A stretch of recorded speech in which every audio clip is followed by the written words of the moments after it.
உங்கள் favourite TV ஷோக்களை இனி miss பண்ண தேவையில்லை. ZEE5 இல் முற்றிலும் இலவசமாக காணுங்கள். இங்கேயும் எப்பொழுதும். அந்த பொறுக்கிய ரேவதி கிட்ட கூட்டிக்கிட்டு போய் அவ எவ்வளவு கேவலமானவன்னு நீ நிரூபிக்க வேண்டியதானே? அவளுக்கும் ஊ மேலையும் ராஜா மேலையும் இருக்கிற கோபம் போயிடும்ல. இல்ல மல்லிகா, நான் இப்போ அந்த ராஸ்கல் மகேஷ கூட்டிட்டு போய் உண்மையை சொன்னா கூட ரேவதி அதை நம்ப மாட்டா. இதையும் என்னோட பிளான் தான் நினைப்பா. நான் ஏதோ அவனை மிரட்டி கூட்டிட்டு வந்ததா நினைச்சா அவ என் மேல கோவப்படுவா. அப்ப இதுக்கு என்னதான் சொல்யூஷன்? ஒரு 4-5 நாள் போகட்டும். அதுக்குள்ள கொஞ்சம் கொஞ்சமா ரேவதியோட கோவம் தணிஞ்சிரும். அதுக்கப்புறம் நானே இந்த மகேஷ் மாயாவை கூட்டிட்டு போய் எல்லா உண்மையும் சொல்லிடுவேன். அது வரைக்கும் கொஞ்சம் பொறுமையா தான் இருக்கணும்.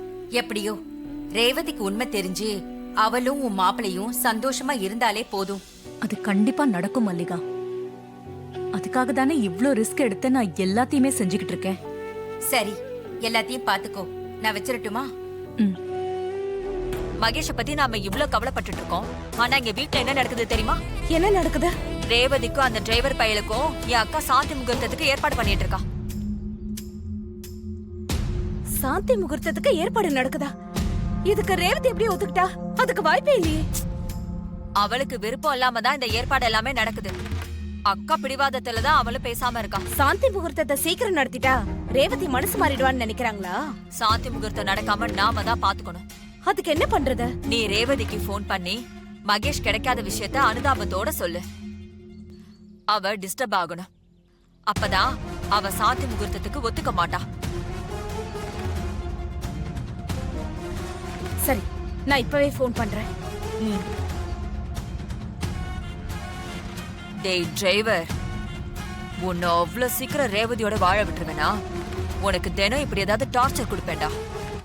ரேவதி, நீ எனக்கு ஒரே ஒரு உதவி மட்டும் பண்ணணும். என்ன பண்ணணும் சொல்லுங்க. அந்த டிரைவர் தான் மகேஷ கடத்தி வச்சிருப்பான். அவனை விட சொல்லு.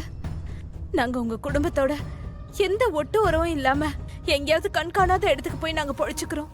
ஏன்க்கா இப்படி எல்லாம் பேசுறீங்க? நீங்க வசதி படைச்சவங்க. பணம், செல்வாக்கு, அதிகார பலம்லாம் இருக்கு. உங்க முன்னாடிலாம் நாங்க எதிர்த்து நிக்க முடியுமா? அந்த டிரைவர் கிட்ட பேசி எப்படியாவது மகேஷ விட சொல்லு ரேவதி. கவலைப்படாதீங்கக்கா, மகேஷ்க்கு ஒன்னும் ஆகாது. அவரை நல்லபடியா மீட்டு உங்ககிட்ட ஒப்படைப்பேன். என்ன நம்புங்க. என்னமோ நீ சொல்ற. மகேஷ் கிடைச்சா சந்தோஷம்தான். சரி, வச்சிடுறேன். சரிக்கா. உங்ககிட்ட ஒரு விஷயம் கேட்கணும். கேளு ராஜா. அந்த மகேஷ் மாயா பத்தின உண்மை உங்களுக்கு கல்யாணத்துக்கு முன்னாடியே தெரியுமா? ஆமா, அவங்க 2 பேருக்கும் இடையில தப்பான உறவு இருக்குன்னு எனக்கு நல்லாவே தெரியும். அது தெரிஞ்சவங்க கல்யாணம் வரைக்கும் அமைதியா இருந்தீங்க. முன்னாடியே அவங்கள பத்தி சொல்லியிருந்தீங்கன்னா ரேவதி இந்த கல்யாணம் வேணான்னு சொல்லியிருப்பாளே. உங்க ஃப்ரெண்டு மல்லிகா டாக்டர் கிட்டயும் இதை பத்தி யார்கிட்டயும் சொல்ல வேண்டாம்னு சொல்லியிருக்கீங்க. அதனால நான் அவ்வளவு தூரம் கேட்டோம், அவங்க உண்மையை சொல்லாம மறைச்சிட்டாங்க. நீங்க இந்த உண்மையை மறைக்கிறதுக்கான காரணம் என்னத்த?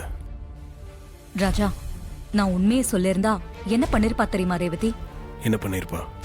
நான் எந்த குடும்பத்தை என்னோட வாழ்நாள் முழுக்க பார்க்க கூடாதுன்னு நினைக்கிறேனோ அந்த குடும்பத்தோட வாரிசு அந்த சேதுபதியோட பேரனை கல்யாணம் பண்ணிக்க சம்மதிச்சிருப்பா.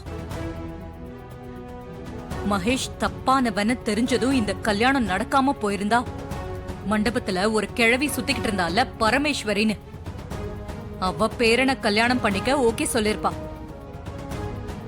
அவ ஏற்கனவே 2 குடும்பமும் ஒண்ணு சேரணுங்கிறதுக்காக இந்த கல்யாண ஏற்பாடு மட்டும் நடக்காம இருந்திருந்தா அந்த கிழவியோட பேரனை கட்டிக்க சம்மதம் சொல்லிருப்பேன்னு சொன்னா. அப்படி அவ சம்மதம் சொல்லிடக்கூடாதுன்னு தான் மகேஷ் தப்பானவங்கிறத நான் யார்கிட்டயும் சொல்லல. என் ஃப்ரெண்டு மல்லிகாவையும் நான் யார்கிட்டயும் சொல்ல வேண்டாம்னு சொன்னேன். உன்னையும் ரேவதிக்கு கல்யாணம் பண்ணி வச்சேன். அத்த, நான் கேட்கறேன்னு தப்பா நினைக்காதீங்க. நீங்க மகேஷை கடத்தி வச்சிருக்கீங்களா? என்ன மாப்ள, திடீர்னு இப்படி கேட்டுட்டீங்க? நான் எதுக்கு கடத்தணும்? இல்ல, நீங்க பேசுறதெல்லாம் பார்த்தா ஒருவேளை நீங்க தான் பண்ணிருப்பீங்களோன்னு எனக்கு ஒரு சந்தேகம் வருது. இல்ல மாப்ள, அவன் காணாம போனதுக்கும் எனக்கும் எந்த சம்பந்தமும் இல்ல. அவன் எதுக்காக எதனால ஓடுனான்னு எனக்கு தெரியல. அவனுக்கு ஏதாவது முன்விரோதம் இருந்து அவங்க கூட அவனை கடத்திருக்கலாம்ல.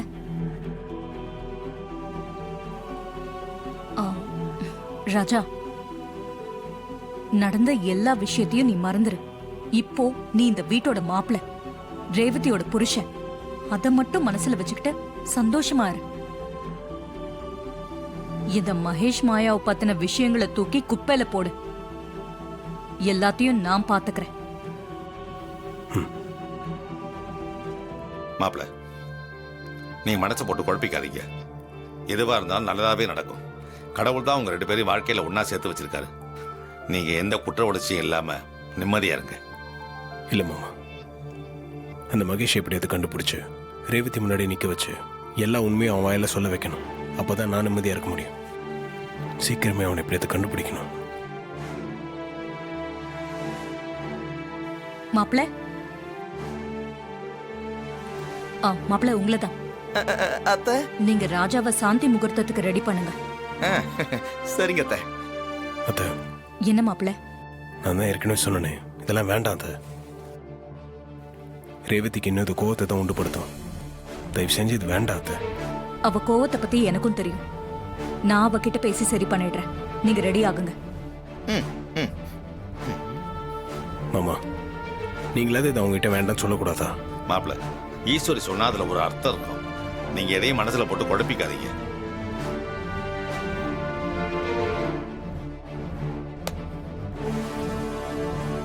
ஏன்பா நீ ஏன்பா இவ்ளோ யோசனையில இருக்க? ரேவதியை அத்தை சமாதானப்படுத்திப்பாங்க. தயவு செஞ்சு நீ இவ்ளோ டென்ஷனால ஆகாத. இன்னைக்கு ஃபர்ஸ்ட் நைட் கன்ஃபார்ம். ஓகே? நீங்க வேறங்க. என்ன அக்கா வந்துட்டு போற மாதிரி தெரியுது? ஆமா சித்தி, ரேவதியை ரெடி பண்ணி கூட்டிட்டு வர சொல்லிருக்காங்க. இதெல்லாம் அக்காவா பேசல, அந்த டிரைவர் தான் பேச வைக்கிறான். அக்காவை பத்தி எனக்கு நல்லா தெரியும். அந்த டிரைவர் தான் சைலண்டா இருக்கிற மாதிரி நடிச்சு எல்லா காரியத்தையும் சாதிக்க பாக்குறான். அக்காவும் அது புரியாம அவனுக்கு துணை போயிட்டு இருக்கா. உன் வாழ்க்கை அந்த கடவுள் தான் காப்பாத்தணும் ரேவதி.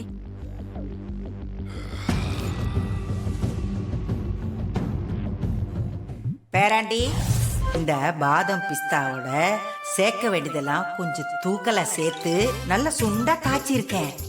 இந்த பாலை என் பேரனும் பேத்தியும் குடிச்சா அவங்களுக்கு புது தெம்பே வந்துடும்.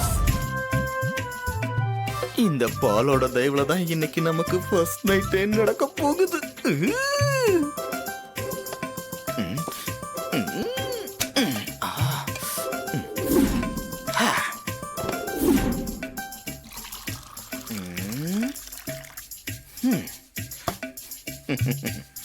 ரோகு,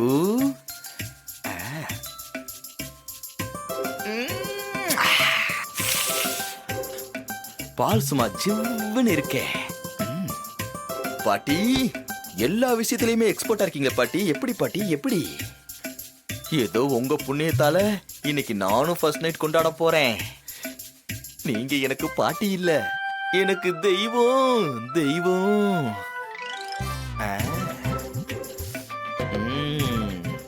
ஜீ5 ஆப்பை டவுன்லோட் செய்து அனைத்து எபிசோடுகளையும் இலவசமாக பாருங்க.